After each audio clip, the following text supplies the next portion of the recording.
How to identify part of speech for ambiguous words. Imagine you're reading a sentence and come across a word that seems to do everything. Sometimes it acts like a noun, other times like a verb. How do you figure out what it is? That's what we're here to explore today. When you see an ambiguous word, your first step is to look at how it functions in the sentence. Ask yourself, what role does it play? Is it naming something, describing, showing an action, or modifying another word? For example, take the word run. If you see I like to run, it's acting as a verb because it shows an action.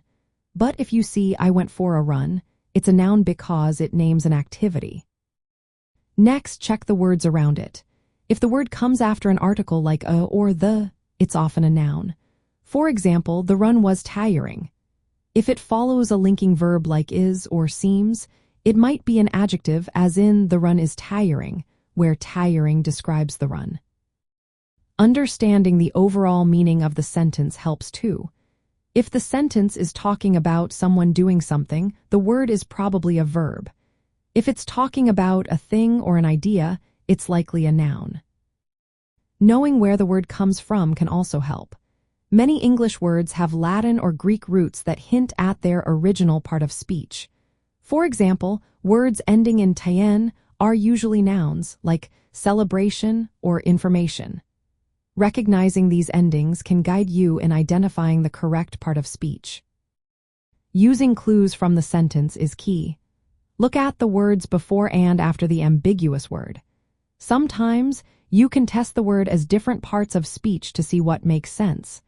For example, try replacing it with a known noun or verb to see if the sentence still works. To sum up, figuring out the part of speech for ambiguous words involves analyzing the sentence structure, paying attention to grammatical cues like articles and verbs, understanding the sentence's meaning, and recognizing word origins through prefixes and suffixes. Practice with example sentences helps confirm your guesses.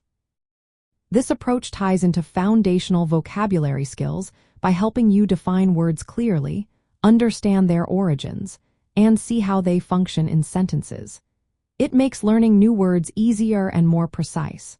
So next time you encounter a tricky word, remember these steps and break down its role in the sentence. It's a simple method that turns confusion into clarity.